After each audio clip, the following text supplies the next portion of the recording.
परम पूज्य प्रातः स्मरणीय त्याग मूर्ति वीतराग परम तपस्वी, हम सबके मार्गदर्शक, प्रेरणा स्रोत, हमारे और आपके जीवन का कल्याण करने वाले, लोक और परलोक को सुधारने वाले, अध्यात्म पथ के पथ प्रदर्शक, निस्वार्थ भाव से देश और समाज की सेवा करने वाले, परहित और परोपकार की साक्षात मूर्ति हमारे श्री सद्गुरुदेव जी महाराज। श्री सद्गुरुदेव महाराज जय। अर्चनीय वंदनीय धर्म स्वरूप पूर्व समाज, भक्ति स्वरूपा मातृ शक्ति प्यारी बहनों, प्रातःकाल की शुभ वेला में श्री नीलकंठ धाम की पवित्र धरती पर परम पूज्य गुरुदेव जी के चरणारविंद में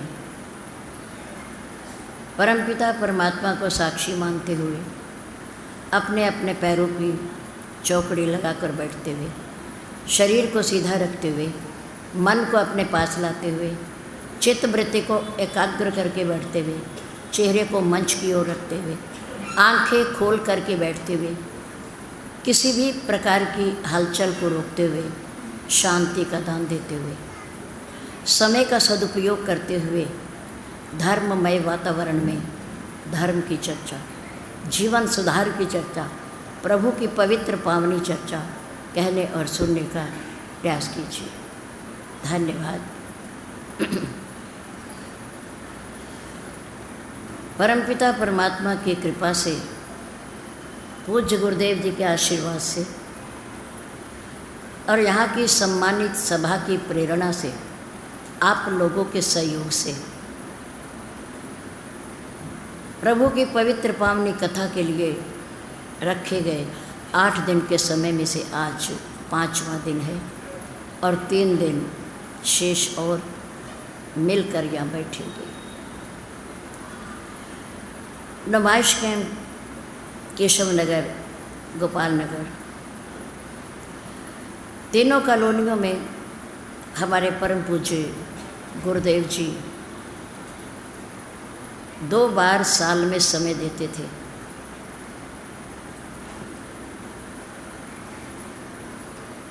एक श्री दरबार ब्लॉक मंदिर,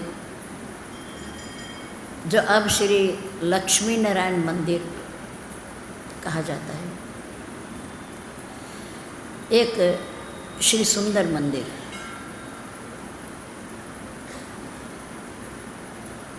इन दोनों कॉलोनियों में हमारे कल्याण के लिए, जीवन सुधार के लिए उन्होंने अपने जीवन के 50 साल धर्म उपदेश दिया, हमें जीना सिखाया, संस्कार दिए, धर्म का मार्ग दिखाया। उसके बाद जिस धरती पर आप और हम बैठे हैं, इस धरती पर भी पूज्य गुरुदेव जी ने 2 बार प्रसंग दिया।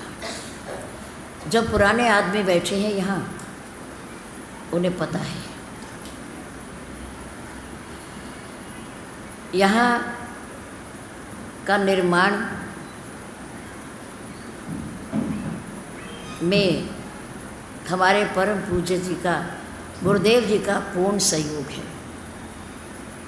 यहाँ की पानी की व्यवस्था में भी परम पूज्य गुरुदेव जी के द्वारा उनके कर कमलों से वो कुआं निर्मित हुआ, जिसमें आप लोग स्नान करते हो।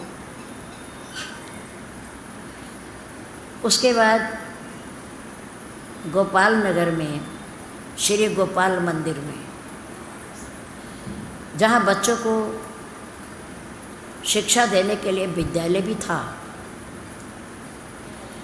उसमें भी बहुत बार कथा का प्रवाह चला।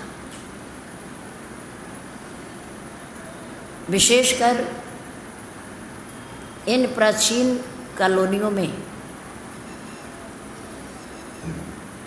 परम पूज्य गुरुदेव जी के द्वारा अपने जीवन का सुनहरी समय दिया गया, इसलिए यहाँ का समाज तपा हुआ है, सधा हुआ है, अनुशासन और मर्यादा को जानता है। तीनों मंदिर आपकी बस्ती आबादी कॉलोनी के मध्य में है और बहुत सुंदर है। भगवान का स्थान तो होता ही सुंदर है, पवित्र होता है, तीर्थ होता है। भाग्यशाली है यहाँ के निवासी। और आज भी अगर शहर के किसी भी कोने में कोई महापुरुष आता है, कथा करता है, तो सबसे अधिक संख्या हमारे शहर में भगवत प्रेमियों की नुमाइश कैंप में है। बहुत प्रेम है सत्संग से, महान पुरुषों से, धर्म से, जीवन सुधार से। उस समय जिन लोगों ने राम कथा रूपी अमृत को चखा, वो उसके स्वाद को अब तक भी नहीं भूले। उन्हें प्रेम है। ये प्रभु की कृपा है, क्योंकि सत्संग एक त्रिवेणी है। ज्ञान, भक्ति और शुभ कर्मों की प्रेरणा व्यक्ति को सत्संग के माध्यम से ही प्राप्त होती है। ज्ञान रूपी पिता की उंगली, भक्ति रूपी माँ का आंचल यदि हम पकड़े रखेंगे तो दुनिया के मेले में हम कभी गुम नहीं होंगे। ज्ञान रूपी पिता और भक्ति रूपी माँ। छोटा बच्चा मेले में या भीड़ में माँ का आंचल, कमीज या दुपट्टा पकड़ कर रखता है कि कहीं मैं खो ना जाऊं। वो माँ के पीछे पीछे चलता है। माँ किसी दुकान पर खड़ा होकर अगर सामान भी खरीद रही है तो बच्चा उसके आंचल को पकड़े रखता है। पिता के साथ है तो पिता की उंगली को थामे रखता है। फिर बच्चा कहीं गुम नहीं होता। और याद रखो, जिस सुई में धागा होता है वो सुई कभी गुम नहीं होती। काम करने के बाद, कपड़ा सिलने के बाद हम सुई को नंगा नहीं रखते। छोटी सी वस्तु है, बहुत बारीक है, कई बार आँखों से दिखाई भी नहीं देती। इसलिए क्या करते हैं कि वो खो ना जाए, वो गुम ना हो, वो किसी के पैर में या हाथ में न लग जाए, इसके लिए उसमें हम धागा डालकर रखते हैं सही स्थान पर। और फिर जब हमें ज़रूरत होती है वो हमें मिल भी जाती है, हमें प्राप्त भी हो जाती है। इसी प्रकार से यदि हम और आप प्रभु के नाम का धागा अपने गले में डाले रखेंगे तो हम भी इस दुनिया के भीड़ भाड़ में, विषय भोगों में खोएंगे नहीं, गुम नहीं होंगे। और ये समझ, ये ज्ञान हमें कहाँ से मिलता है? सत्संग से मिलता है, महापुरुषों के माध्यम से मिलता है, उनकी वाणी से प्राप्त होता है। इसलिए सत्संग किसी भी अवस्था में सुना जा सकता है, बचपन में, जवानी में, मध्य अवस्था में, बुढ़ापे में भी। सत्संग को ब्रह्मचारी भी सुनता है, गृहस्थी भी सुनता है, वानप्रस्थी भी सुनता है और सन्यासी भी सुनता है। क्यों? क्योंकि इसके द्वारा हमारा और आपका जीवन सुधरता है, लोक और परलोक सुधरता है। इसलिए सत्संग सुनने की कोई उम्र नहीं होती। जब मिल जाए, जहाँ मिल जाए, जिसके माध्यम से मिल जाए, सुनना चाहिए। और उसमें से अपनी काम की वस्तु उठा लो जिसकी हमें ज़रूरत है, बाकी छोड़ दो। जिससे हमारा जीवन बनता हो, हमारा कल्याण होता हो, हमें लाभ होता हो, उसे उठा लो। हंस दूध और पानी के मिश्रण में से क्या उठाता है? दूध उठाता है। क्यों? क्योंकि उसकी जीवा में ये गुण है और उसका स्वार्थ है कि उसे मिश्रण नहीं, उसे खालिश दूध पीने को मिलता है। उसके सामने मिश्रण हो, लेकिन वो दूध ही उठाएगा, क्योंकि उसे दूध खालिश अच्छा लगता है, पानी वाला दूध अच्छा नहीं लगता। ठीक इसी प्रकार से सत्संग में कही गई अनेक जीवन सुधार की बातों में से हमारे काम की कौन सी बात है? हमारा जीवन कैसे सुधर सकता है, हमारा कल्याण कैसे होगा, उसको उठा लो, जीवन धन्य हो जाएगा। पूरा सत्संग का अमल तो किसी पर भी नहीं होता, कितना भी बड़ा विद्वान क्यों ना हो। पूरे सत्संग को सुनकर तो वो भी नहीं पचा पाता, क्यों? इतनी बड़ी खुराक है, इसमें बहुत बड़ी ताकत होती है। यह टॉनिक सबको नहीं पचता, लेकिन अपने लिए, स्व के लिए, अपने सुधार के लिए जो हमारे काम का है, उसे उठा लो और उसे अपने जीवन पर उतार लो। जीवन पर उतरेगा तो मन सुधरेगा, मन सुधरेगा तो वाणी सुधरेगी, और वाणी सुधरेगी तो आचरण सुधरेगा, और जिसका आचरण सुधर गया मानो उसका पूरा जीवन ही सुधर गया, बन गया। आचरण। हम महापुरुषों के श्री चरणों का पूजन क्यों करते हैं? मत्था क्यों टेकते हैं? चरणों में प्रणाम करते हैं, जबकि चरण नीचे हैं और मुख कमल ऊपर है।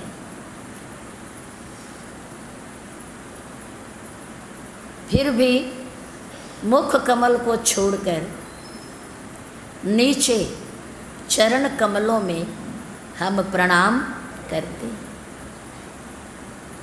क्यों? क्योंकि ये चरण जिनमें हम प्रणाम करके आशीर्वाद मांगते हैं, वो चरण उनके आचरण के प्रतीक हैं। महापुरुषों के चरण कमल उनके आचरण के प्रतीक हैं। जिनका आचरण पवित्र होता है, शुद्ध होता है, अनुकरणीय होता है, उन महान पुरुषों के, महान हस्तियों के श्री चरण कमलों में क्या किया जाता है? प्रणाम किया जाता है, प्रणाम किया जाता है। और बड़े से बड़ा महापुरुष हो, तपस्वी हो, ज्ञानी हो, भगवत स्वरूप हो, और भले ही मस्तक पर चंदन का टीका हो, फिर भी हम उनके मुख को नहीं धोते। किसको धोते हैं? श्री चरणों को धोते हैं। किसको? श्री चरणों को। और श्री चरणों को धो करके हम क्या प्राप्त करते हैं? महान पुरुषों के श्री चरणों को धोते समय हमारे भाव, हमारी भक्ति, हमारा प्रेम उसमें प्रवेश कर जाता है, क्योंकि उनके चरणों को प्रेम से धोया जाता है, भाव से धोया जाता है। जब ये भाव और भक्ति और प्रेम उन जल में प्रवेश करता है तो वो जल क्या बन जाता है? चरणामृत बन जाता है। चरणामृत। 100 बार मुख को धो, मुख ऊपर है, मुख पवित्र है, लेकिन फिर भी मुख को धोने के बाद उसके जल को मुख अमृत नहीं कहते, लेकिन चरणों के प्रक्षालन से जो जल प्राप्त होता है उसको हम चरणामृत कहते हैं। ये उनके चरणों का अमृत है, उनके चरणों का अमृत है, जल नहीं है, जल नहीं है, चरणामृत बन जाता है। क्योंकि उस जल में हमारा भाव भी है, हमारा प्रेम भी है कि ये हमारे पूज्य गुरुदेव, ये परमात्मा है, ये ईश्वर है।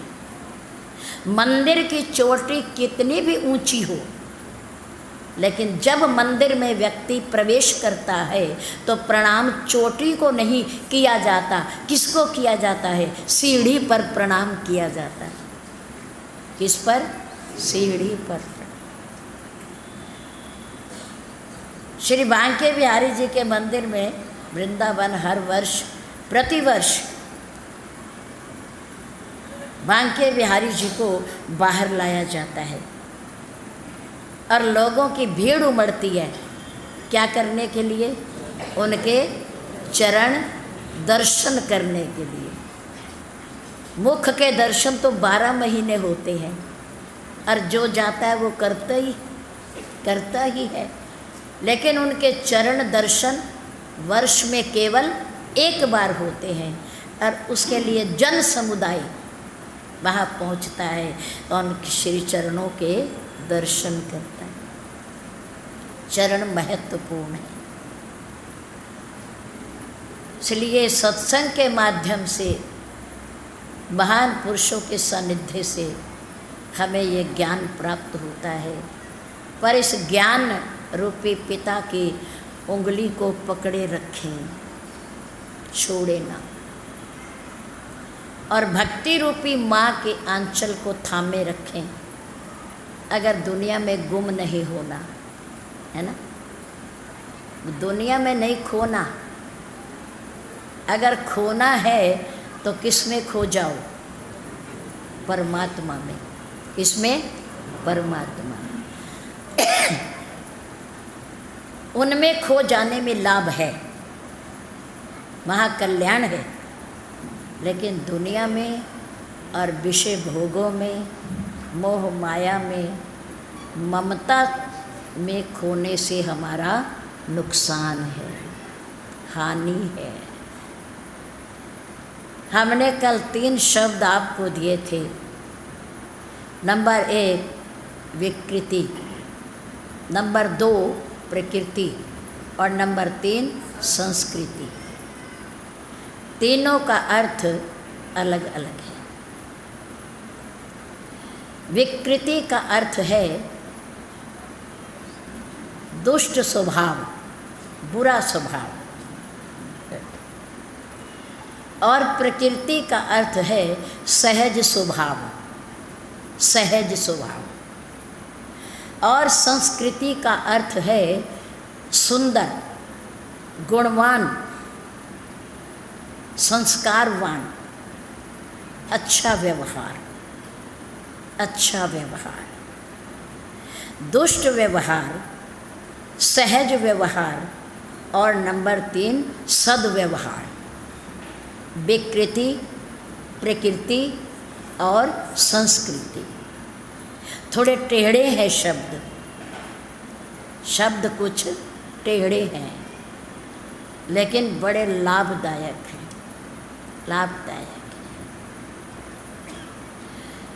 किसी के आगे भोजन का थाल रखा है और वो खाने को तैयार है। कोई सामने से व्यक्ति आया और उसने अपनी भूख को महत्व देते हुए उसके आगे से भोजन उठा लिया और खाने लगा। ये विकृति है। ये क्या है? विकृति है, दुष्ट भाव है। ये भाव अच्छा नहीं है। किसी के सामने आया हुआ भोजन, रखा हुआ भोजन, किसी के भाग्य का, किस्मत का भोजन कभी स्वा के लिए, अपने स्वार्थ के लिए उठाकर, छीन कर नहीं खाना चाहिए। ये विकृति है। क्या है ये? विकृति है। नंबर 2, कोई भोजन खाने को तैयार बैठा है और किसी ने आकर के प्रार्थना की, मुझे बहुत भूख लगी है, आपके पास भोजन रखा है, क्या इसमें से कुछ भोजन का हिस्सा मैं ले सकता हूँ? मैं ले सकता हूँ। उस व्यक्ति के द्वारा सामने वाले की भूख को अपनी भूख से अधिक महत्वपूर्ण समझते हुए अपने भोजन में से कुछ हिस्सा दे देना, ये प्रकृति है। ये क्या है? प्रकृति है। छीन कर उठा लेना, खा लेना, ये विकृति है। और किसी की ज़रूरत को समझते हुए, भूख की महत्व को समझते हुए सहर्ष अपने आप उठा के दे देना प्रकृति है। नंबर 3, किसी व्यक्ति, ज़रूरतमंद व्यक्ति को समझते हुए कि उसे इस वस्तु की ज़रूरत है, ज़रूरत है और इस समय ज़रूरत है उसे, ये सोच करके उसके पास वो वस्तु पहुंचा देना संस्कृति है। बिना मांगे पहुंचा देना, ये संस्कृति है। अपने आप उठा लेना विकृति है। मांग कर ले लेना प्रकृति है। और अपने आप ज़रूरतमंद सुपात्र व्यक्ति को देखकर उस वस्तु को दे देना संस्कृति है। संस्कृति है। जो केवल अपना भला सोचे, विकृति। जो अपनों का भला सोचे, वो प्रकृति। और जो सब का भला सोचे, वो संस्कृति।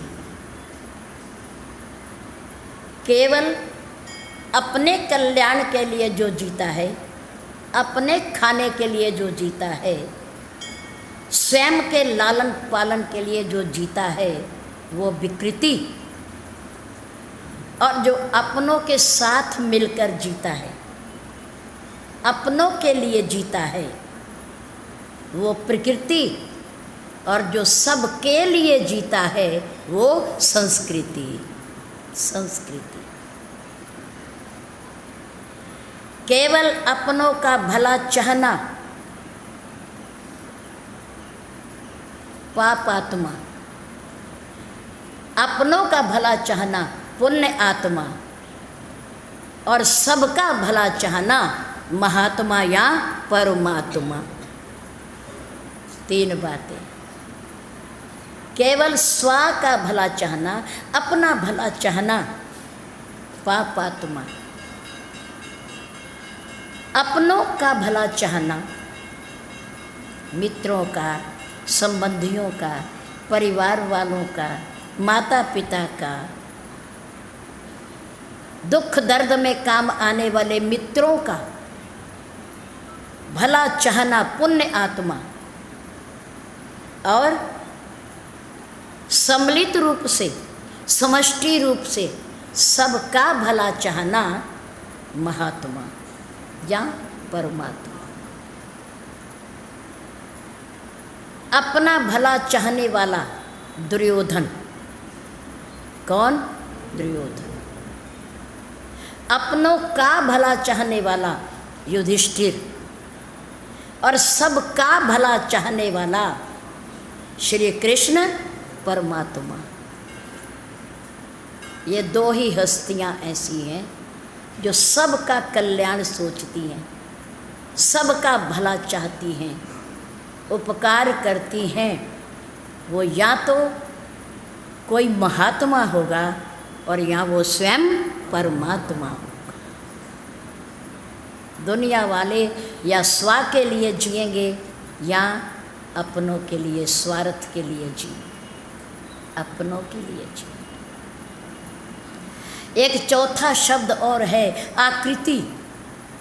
आकृति, इसका अर्थ होता है शक्ल, सूरत, बनावट शरीर की। आकृति क्या कहते हैं इसे? आकृति। अब 3 से 4 शब्द हो गए। कितने हो गए? 4 शब्द हो गए। नंबर 1 विकृति, दुष्ट स्वभाव।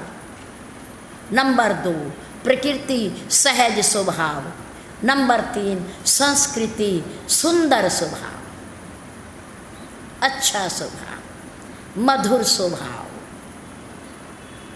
और अब चौथा शब्द आ गया आकृति। आकृति, शक्ल, सूरत, बनावट। किसी व्यक्ति की आकृति, शरीर की बनावट बहुत सुंदर है, बहुत सुंदर है, लेकिन उसकी प्रकृति अच्छी नहीं है, उसका स्वभाव अच्छा नहीं है, तो वो किसी का भला नहीं कर सकता। याद रखो, केवल आकृति सुंदर होने से हमारा और आपका काम बनने वाला नहीं है। आकृति के साथ साथ व्यक्ति की प्रकृति भी सुंदर हो, प्रकृति भी सुंदर हो, और प्रकृति के साथ साथ संस्कृति भी सुंदर हो, अच्छी हो। हनुमान जी शक्ल से कैसे हैं? हैं? शरीर से कैसे हैं? बानर। आकृति शरीर की बानर, बंदर। और जामवंत जी कौन है? भालू, रीछ, भालू। आकृति सुंदर नहीं है, लेकिन प्रकृति उनकी बड़ी सुंदर है, बड़ी सुंदर। भगवान ने अपने श्री चरणों में उन्हें वास दिया। किसको देखकर? हैं? आकृति को देख के, बंदर वाले मुख को देख के नहीं, प्रकृति और संस्कृति को देखकर, प्रकृति और संस्कृति को देखकर मेरे राम ने सबको विदा किया। सुग्रीव को किया, विभीषण को किया, नल और नील को किया, ना जाने वाले मुड़ मुड़ कर आ जाने वाले युवराज अंगद को भी वापिस भेजा किष्किंधापुरी में, जामवंत जी को भी भेजा, पवन देव को भी भेजा, जितने देवी देवता थे सबको भेजा, लेकिन हनुमान जी को अपने से दूर नहीं किया। भले ही उनकी आकृति सुंदर नहीं है, लेकिन उनकी प्रकृति और संस्कृति सुंदर है, सहज स्वभाव है, निश्चल है, हृदय में प्रेम है, भक्ति है, सेवा भाव है, संस्कृति है। इसलिए वो आज भी प्रभु राम के श्री चरणों में बैठे हैं, बैठे हैं, और कलयुग के राजा हैं, कलयुग के चिरंजीवी हैं, चिरंजीवी हैं धरती पर। वैसे तो सभी देवी देवता अमर हैं, उनकी मृत्यु नहीं है, अमर है। अमर को ही देवता कहते हैं, अमर को ही देवता कहते हैं। लेकिन हनुमान जी धरती के चिरंजीवी देवता हैं, कलयुग के राजा हैं, वो राजा। इसलिए अयोध्या नगरी में प्रवेश करने से पहले उनसे आदेश लेना पड़ता है, उनको प्रणाम करना पड़ता है। ऊंचे सिंहासन पर बैठे हैं श्री हनुमान गढ़ी में, राजा की तरह, राजा की तरह। पहले वहाँ प्रणाम करोगे, उनसे आदेश लोगे, उन्हें मत्था टेकोगे, फिर राम जी से मिलने जाओगे। उनसे मिले बिना राम जी के दर्शन नहीं हो सकते, नहीं हो सकते। वो राजा है, चिरंजीवी है। आज भी प्रभु श्री राम जी के चरणों में विराजमान है। शक्ल भले ही बंदर की है, शरीर बानर का है, आकृति अच्छी नहीं है, पर प्रकृति अच्छी है और संस्कृति भी अच्छी है, दोनों अच्छी हैं।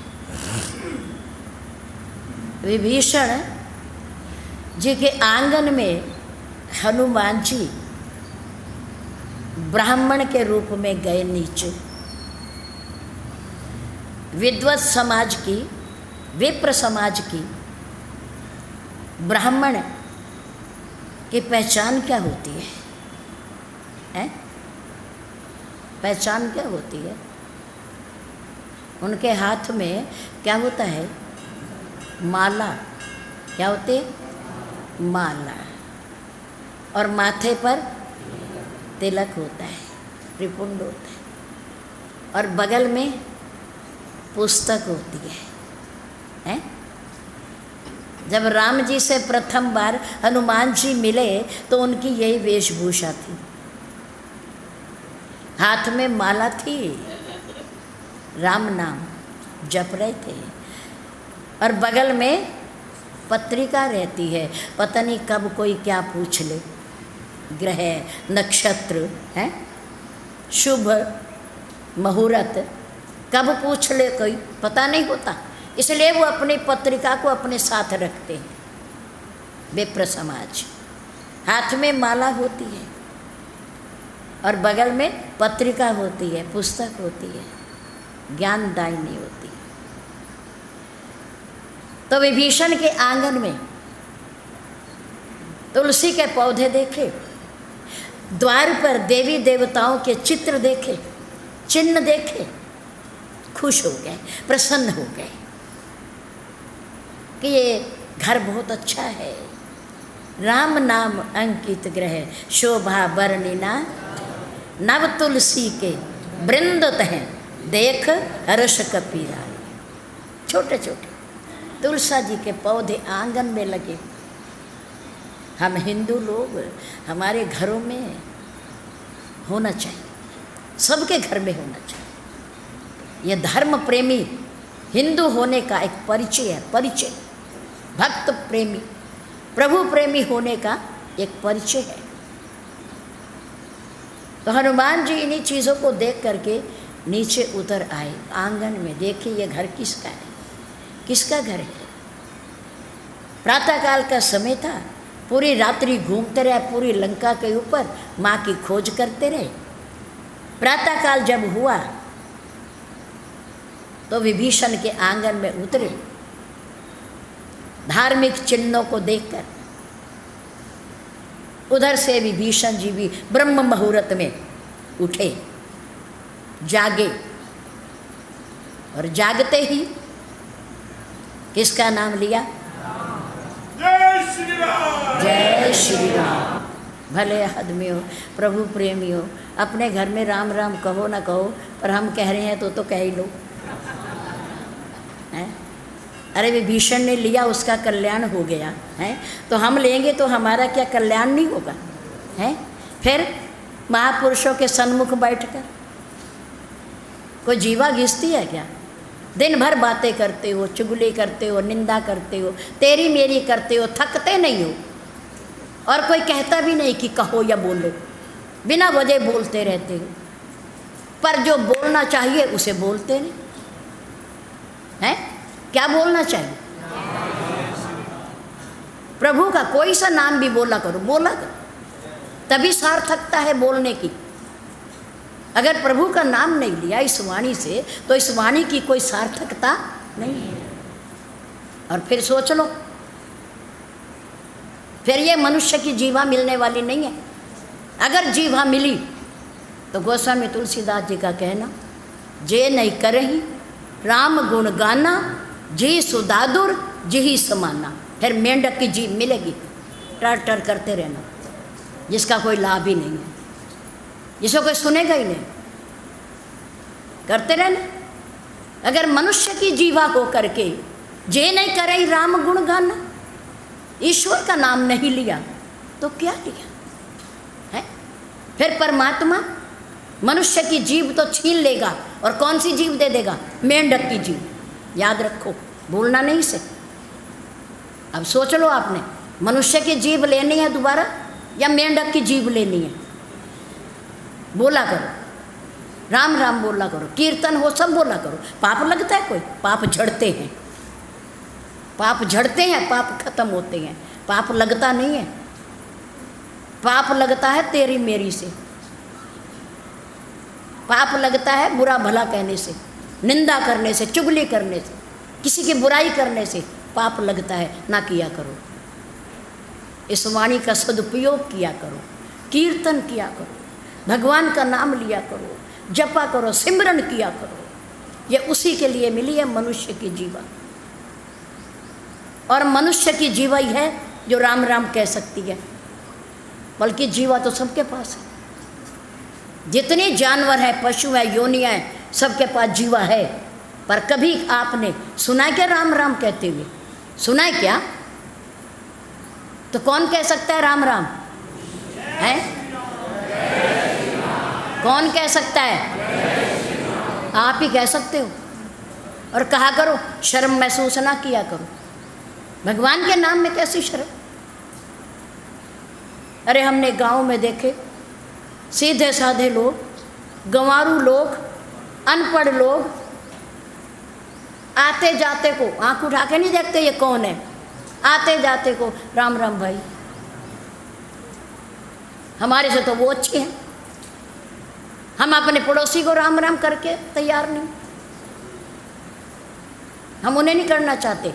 और वो गांव वाले बेचारे अनपढ़, भोले भाले, सरल लोग, अनपढ़, और वो आते जाते को राम राम भाई, राम राम भाई। हरियाणा के हम एक गांव में चले गए, वहाँ बड़ा प्राचीन महाभारत के समय का जब युद्ध हुआ, भगवान श्री खाटू श्याम जी की वहाँ सिर है, बहुत ऊंचे पे रखा हुआ, बहुत ऊंचे पे, जहाँ बैठ करके उन्होंने सारा महाभारत का युद्ध देखा। शक्ति थी उनके पास। हमें हरियाणा वाले लाडवा वाले वहाँ ले गए, कह देवी जी बड़ा प्राचीन मंदिर है। हमने कहा जी चलो। कहने लगे देखा तो हमने ही नहीं है, पर ये है कि उस गांव में है, पर है कहाँ हमें ये पता नहीं है, पूछ पूछ के चले जाएंगे। चले गए जी हम। गांव के अंदर प्रवेश किया। कुछ लोग चारपाई, वो खाट कहते हैं, क्या कहते हैं, खाट, बैठे थे बिछा कर, कुछ हुक्का पी रहे थे, कुछ बतिया रहे। उन्होंने पूछा कि हम तो मंदिर दर्शन करने खाटू श्याम जी के, कहाँ है? हाँ वो इधर ही चले जाओ, सीधे चले जाओ, पर आ जाओ, बैठ जाओ, आ जाओ, कुछ चाय दूध ले लो, चाय दूध ले लो, बैठ जाओ, आए हो। हमने कहा नहीं, हम तो दर्शन करने आए, दर्शन कर लें। थोड़ा और आगे बढ़े, वो गलियां मोड़ तोड़ वाली थी, थोड़ी सी छोटी गली थी। हमने फिर आगे से पूछा कि उनका मंदिर कहाँ है, दर्शन करने हमने। उन्होंने कहा हाँ चलो हम दिखा देते हैं, पर आप पानी पूनी पी लो, कुछ बैठ जाओ, पानी चाय पानी पी लो। ऐसे पूछते पूछाते और उनके द्वारा आदर और सम्मान के रूप में मधुर निश्चल शब्दों को सुनते हुए हम मंदिर तक पहुँच गए। बताओ, आपके इस चतुराई भरे शहर में नगर, क्या कहते हैं इसे, नगर, नगर नागर शब्द से बना है। नगर नागर शब्द से बना है, और नागर का अर्थ होता है चतुर, चालाक, चालाक। नगर के लोग कैसे होते हैं, पढ़े लिखे होते हैं पर चालाक होते हैं, चतुर होते हैं। उनके मन में कुछ और है और बाहर कुछ और है। नगर, पर ग्राम, गांव, वहाँ के सरल सीधे साधे लोग, भले ही वो अनपढ़ हैं, जानते कुछ नहीं, पर सरल हैं, निश्चल हैं, निश्चल। निखाद राज भगवान राम के मित्र, जिनको मेरे राम ने कहा सखा, सुग्रीव को नहीं कहा ये बात, विभीषण को भी नहीं कही, अंगद को भी नहीं कही, और नल और नील को भी नहीं कही ये बात जो सखा निषाद राज को कही। मेरे राम ने कहा देखो निखाद राज, आपका और हमारा प्रेम निश्चल प्रेम है, अंदरूनी प्रेम है, आप मेरे सखा हो, इसलिए सदा रहूं पुर आवत जाता, सदा रहूं पुर आवत जाता। आप आते रहना, मिलते रहना, मैं तुम्हें भेज रहा हूँ, इसका अर्थ ये नहीं है कि हमेशा को भेज रहा हूँ, नहीं, तुम आते जाते रहना, अपना आवागमन बनाए रखना, मिलते रहना, क्योंकि हम मित्र हैं, मित्र हैं। किष्किंधा नगर है वो भी, और लंका भी नगरी है, वहाँ के लोग बड़े चतुर हैं। भाई ने निर्दोष भाई को बिना मंत्रियों से पूछे गद्दी से उतार कर मार मार मार के जंगल में पहुंचा दिया, पर्वत पर चढ़ा दिया, ऊंची चोटी पर, ऋष्यमुख पर्वत पर, कि तो इसी के लायक है, इसी के लायक है। नगर के लोग नागर होते हैं, चतुर होते हैं, चालाक होते हैं, पढ़े लिखे होते हैं, उनके मन में भेद होता है। लेकिन गांव के, ग्राम के लोग सीधे साधे और सरल होते हैं, उनमें चालाकी नहीं होती, चालाकी नहीं होती। इसलिए वो राम राम कहते हैं, उन्हें दूसरे शब्द का पता ही नहीं। नमस्ते नहीं पता उन्हें, नमस्ते तो थोड़ा पढ़ा लिखा आदमी करेगा, वो अनपढ़ हैं बेचारे, सरल हैं। और क्या करेंगे, गुड मॉर्निंग थोड़ा और पढ़े लिखे करेंगे।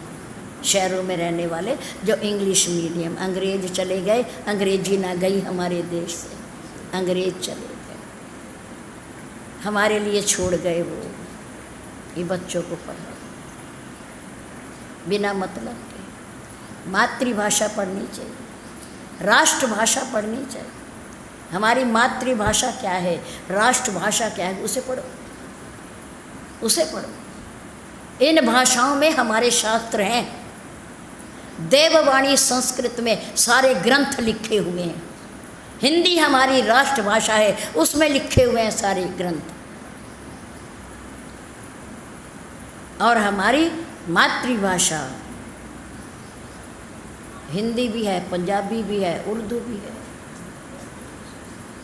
मातृभाषा, राष्ट्रभाषा सबकी एक है हिंदी, पर अंग्रेजी बना ली हमने। तो हम कहाँ फंस गए चक्कर में, और आज उसी का परिणाम हम भोग रहे हैं। इसलिए मेरे कहने का भाव ये है कि जैसे विभीषण ने प्रातःकाल उठते ही भगवान का नाम लिया सबसे पहले, कुछ मत बोलो, कुछ मत बोलो,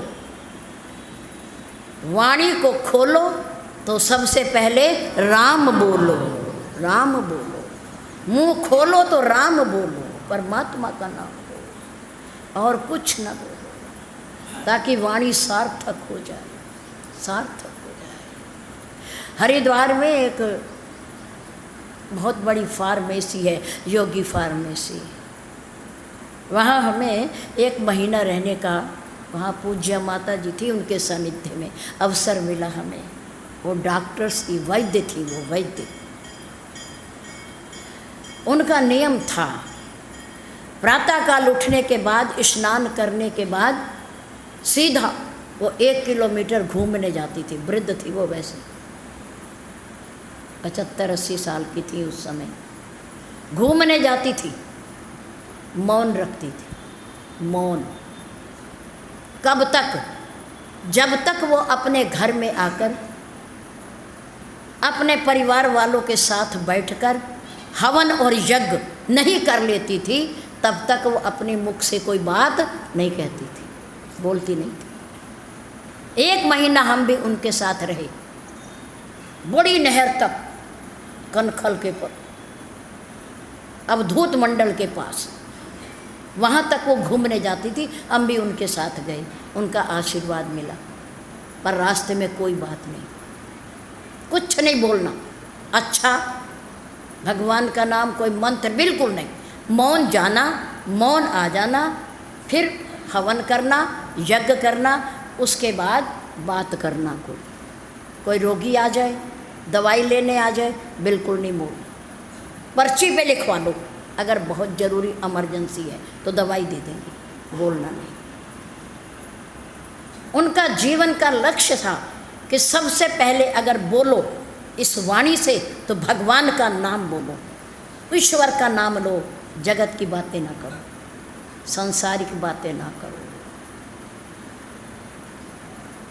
हनुमान जी ने राक्षसों की नगरी में, उस घर में उतर करके वहाँ से निकलने वाले विभीषण को कैसे पहचाना कि ये सज्जन है, ये धार्मिक है, ये प्रभु का भक्त है? कैसे पहचाना? श्री सुंदरकांड पढ़ने वाले हो आप, कैसे पहचाना है? जैसे ही उठे, नींद खुली, अभी बाहर नहीं आए, कक्ष के अंदर हैं, उठते ही सबसे पहले किसका नाम लिया? राम नाम का नाम। राम राम तही सुमिरन कीना। हृदय हर्ष किसके? हनुमान जी के। किसके हृदय में? क्या सुन के हैं? हम भी तो सुने। राम नाम 2 बार कहो, 1 बार ना कहो। कितनी बार कहो? राम राम राम तई सिमरन कीना, हृदय हर्ष कपि सज्जन चीना। हनुमान जी ने पहचान लिया कि जिसने उठते ही मेरे इष्ट देव का नाम लिया है, इसका अर्थ है कि ये भगवान का भक्त है, प्रेमी है, प्रेमी है। कितना बड़ा लाभ हुआ उसे। इस राम राम के कहने से विभीषण को कितना बड़ा लाभ हुआ भला? पवन पुत्र के दर्शन हो गए, नंबर 1। पवन पुत्र के, भगवान के भक्त के, परम संत के दर्शन हो गए और प्रभु के पास आने का निमंत्रण मिल गया। प्रभु के पास आने का निमंत्रण मिल गया। आ जाना, घबराना नहीं, निराश नहीं होना। प्रभु अपने सेवक को कभी निराश नहीं करते, नहीं करते। आ जाना, डरो मत, अपना लेंगे वो, अपना लेंगे। आ जाना। नंबर 3, दर्शन ही नहीं हुए, आने का निमंत्रण ही नहीं मिला, बल्कि संपूर्ण सोने की लंका का राजा बन गया, राजा बन गया। किसके कारण? 2 बार राम राम का उच्चारण करने पर। चुपचाप विभीषण बाहर आ जाता और वह पूछता, हनुमान जी को खड़े हुए को देखकर, कौन हुआ? क्यों आए हो ये बिना बुलाए? कहाँ से आए हो? लेकिन विभीषण ने उठते ही राम राम तई सुमिरन कीना, हृदय हर्ष कपि सज्जन चीना। पहचान लिया कि ये सज्जन व्यक्ति है कोई, इसलिए बदले में हनुमान जी ने भी राम राम कह दिया। दोनों राम के भक्त मिल गए। अब विभीषण ने कहा, ऊपर से नीचे तक जब देखा, ऊपर से नीचे तक जब देखा तो उनके मन के अंदर प्रेरणा होने लगी। प्रेरणा, क्योंकि वो भी राम के भक्त और ये भी राम के भक्त, सेवक, प्रेमी। उन्होंने कहा कि तुम राम दीन अनुरागी, क्या आप राम से प्रेम करने वाले हो, सेवक हो उनके? कि तुम हरिदासन माँ कोई, क्या आप प्रभु के सेवकों में से कोई एक सेवक हो? क्योंकि आपको देखकर, आपके दर्शन करके मेरे हृदय के अंदर भी प्रीति उत्पन्न हो गई है, प्रेम पैदा हो गया है। कि तुम हरिदासन माँ कोई, मोरे हृदय प्रीति हो। कि तुम राम दीन अनुरागी, आयो मोई करण बड़ भागी। भक्त भक्त के दर्शन करके अपनी अपनी भावना प्रकट कर रहे कि आप कौन हो, कौन हो, कहाँ से आए हो, क्या नाम है तुम्हारा? जब उन्होंने कहा आप राम के प्रेमी हो, आप मुझे भी बड़भागी बनाने आए हो, स्वयं तो बड़भागी हो ही, मुझे लगता है ऐसा, आपके दर्शन करके मुझे ऐसा अंदर से प्रेरणा हो रही है, प्रेरणा हो रही है कि आप राम के अनन्य भक्त हो, सेवक हो। हनुमान जी ने कहा ये कुछ ज़्यादा बड़ा ना कह दें, भक्त तक तो चलो ठीक है, सेवक तक तो ठीक है। वहीं हनुमान जी ने उन्हें रोक दिया। तब हनुमंत कही सब राम कथा निज नाम। तब हनुमान जी ने कथा तो कही राम जी की। कथा किसकी कही? राम जी की, क्योंकि कथा भगवान की होती है, हमारी और आपकी कथा नहीं होती। हमारी तो दुख भरी व्यथा कहानियाँ होती हैं, कहानियाँ होती हैं, कथा भगवान की होती है। तब हनुमंत कहा सब राम कथा निज नाम। राम के गुणों को, मेरे राम ऐसे हैं, मेरे राम ऐसे हैं, याद करते करते उनके दोनों की आंखों में से आंसू बहने लगे। आंसू, तन पुलकित हो गया, मन परिपूर्ण हो गया प्रेम से, राम की कथा कहते हुए, और अपना नाम बताया कि मैं उनका तुच्छ सेवक, छोटा सा। विभीषण ने कहा अच्छा तुम राम के सेवक हो, इसका अर्थ ये है उनके भक्त हो। तो सुनो, आज मिल ही गए हो, आज साक्षात्कार हो ही गया है, तो राम को मेरी कहानी सुना देना, मेरी व्यथा सुना देना कि मैं यहाँ इस लंका में दुष्टों की नगरी में मैं कैसे रह रहा हूँ। सुनहु पवन सुत रहनी हमारी, जिम दस नन महु जीभ बिचारी, तामस तन कछु साधन नाही, प्रीति न पद सरोज मन माही। अब मोई भा भरोसा हनुमंता, बिन हरि कृपा मिले नहीं संता। और हनुमान जी आप आए हो ना, आपको देखकर मुझे प्रभु की कृपा की याद आ रही है कि थोड़ी थोड़ी मेरी राम की कृपा मेरे पर होनी शुरू हो गई है, शुरू हो गई है, क्योंकि उसकी कृपा के बिना संतों से मिलन नहीं होता। संतों की कृपा नहीं होती जब तक भगवंत कृपा नहीं करते, संत भी कृपा नहीं करते।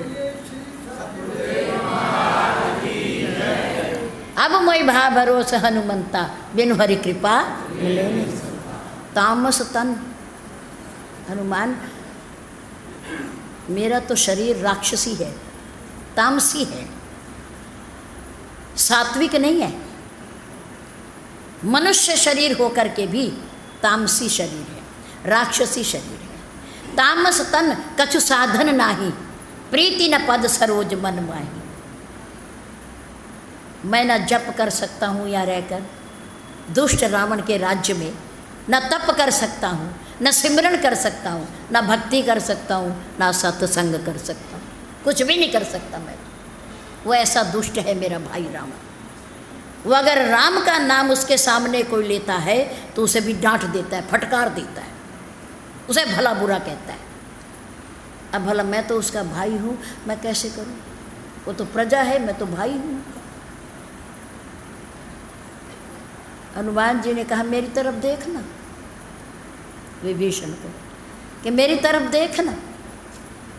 अरे तेरी कम से कम आकृति तो अच्छी है, शक्ल सूरत तो तेरी अच्छी है, मेरी तो आकृति भी अच्छी नहीं है, मेरी तो शक्ल सूरत भी अच्छी नहीं है, लेकिन फिर भी मेरे राम ने मुझे अपनाया है। हनुमान जी ने कहा कहो कवन में परम कुलीना, मेरी तरफ देखना। मेरा तो ना कुल अच्छा है, ना वंश अच्छा है, ना शरीर अच्छा है, कुछ भी तो अच्छा नहीं, शक्ल सूरत भी अच्छी नहीं मेरी। तेरी कम से कम शक्ल सूरत तो अच्छी है, और लंका में रह कर के तेरी प्रकृति भी अच्छी है, स्वभाव भी अच्छा है। प्रातःकाल उठते ही तूने राम राम का सिमरन किया, राम नाम का नाम लिया, मेरे इष्ट देव का नाम लिया, तेरी प्रकृति कितनी अच्छी है। और फिर जैसे दांतों के बीच में जीभ रहती है, डरती रहती है बेचारी, पता नहीं कब काट लेंगे, पता नहीं कब काट लेंगे, कब जख्म कर देंगे, घबराती रहती है, छिपी रहती है दांतों के बीच में, एकांत में बैठी रहती है, डरती रहती है, क्योंकि जीभ अकेली है और दांत दो तरफ है, दो तरफ। जीभ दांतों का भला चाहती है, लेकिन दांत जीभ का भला नहीं चाहती। जीभ भला चाहती है, भोजन खाने के बाद अगर कोई भोजन का तिनका दांतों में फंस जाए तो कौन निकालती है? जीभ निकालती है। ऊपर नीचे दाएं बाएं घूमती रहती है, घूमती रहती है, और तब तक बैठती नहीं जब तक वो तिनका निकल नहीं जाता। क्यों? वो सोचती है, उसे पता है कि अगर ये तिनका भोजन का दांतों में रह गया तो ये बदबू पैदा कर देगा, सड़न पैदा कर देगा, और वो बदबू का प्रभाव मेरे ऊपर भी होगा, मेरे ऊपर भी होगा। इसलिए मेरी भी भलाई है, दांतों की भलाई है, पेट की भी भलाई है। इसलिए उसे तब तक वो चुप नहीं बैठती जब तक उस तिनके को निकाल नहीं लेती। जीभ तो भला चाहती है,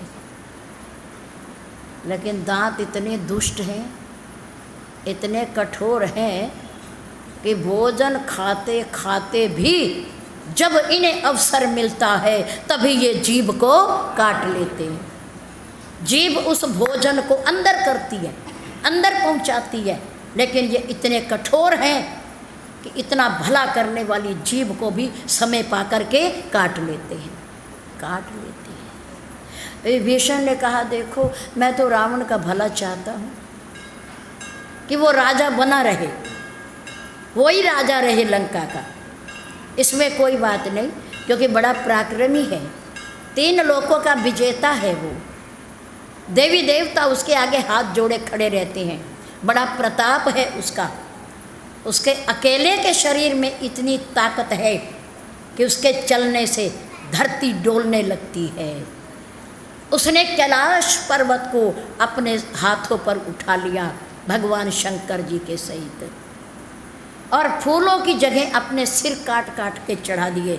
मेरा भाई बड़ा पराक्रमी है, त्रिलोक विजयी है, 4 वेदों का ज्ञाता है। मैं उसका भला चाहता हूँ, भला चाहता हूँ, पर कभी कभी अगर मैं अच्छी सलाह दे दूँ तो वो दांतों की तरह मुझे काटने को दौड़ता है, काटने को दौड़ता है। हनुमान जी ने कहा कोई बात नहीं, उसकी आकृति सुंदर है पर प्रकृति भी सुंदर नहीं है। तुम्हारी आकृति भी सुंदर है, प्रकृति भी सुंदर है, और उसके साथ साथ संस्कृति भी सुंदर है। तुम भगवान के पास आ सकते हो, तुम आ सकते हो, तुम चिंता नहीं करना, आ जाना, जब समय मिले आ जाना, जब ठोकर लगे दुनिया की तरफ से आ जाना। क्यों? क्योंकि परमात्मा का द्वार कभी बंद नहीं होता। दुनिया वालों के हो जाते हैं, पुत्रों के हो जाते हैं, मित्रों के हो जाते हैं, हितैषियों के हो जाते हैं, लेकिन भगवान एक ऐसा परमात्मा हमारा पिता है जिसके दरवाजे कभी बंद नहीं होते, नहीं होते। आकृति सुंदर हो ना हो इसकी चिंता न किया करो, हमारी प्रकृति सुंदर होनी चाहिए। है? कहो कवन में परम कुलीना, कपि चंचल सब ही विधिहीना, प्रात ले जो नाम हमारा, ता दिन ताहिना मिले। अस मैं अधम सखा सुन, मेरे जैसे बंदर चंचल प्रवृत्ति वाले जीव पर मेरे राम ने कृपा की है। फिर तुम्हारे पास तो सब कुछ है, तुम्हारा खानदान भी अच्छा है, तुम्हारी जाति भी अच्छी है, तुम्हारी आकृति भी अच्छी है, तुम्हारी प्रकृति भी अच्छी है, सब कुछ अच्छा है। तुम्हें मेरे राम ज़रूर मिलेंगे, तुम आ जाना। तो हमारा और आपका क्या अच्छा होना चाहिए? हैं? आकृति सुंदर हो, काम चल जाएगा? हैं? चल जाएगा? नहीं चलता। आकृति सुंदर हो, अच्छी बात है। परमात्मा शक्ल सूरत तो ईश्वर बनाता है, आदमी थोड़ी बनाता है। ये तो सांचे ईश्वर के हैं, परमात्मा के हैं, दुनिया वालों के नहीं हैं। वो बनाता है। शक्ल सूरत की चिंता ना किया करो। आकृति सुंदर हो ना हो, पर हमारी प्रकृति ज़रूर सुंदर होनी चाहिए।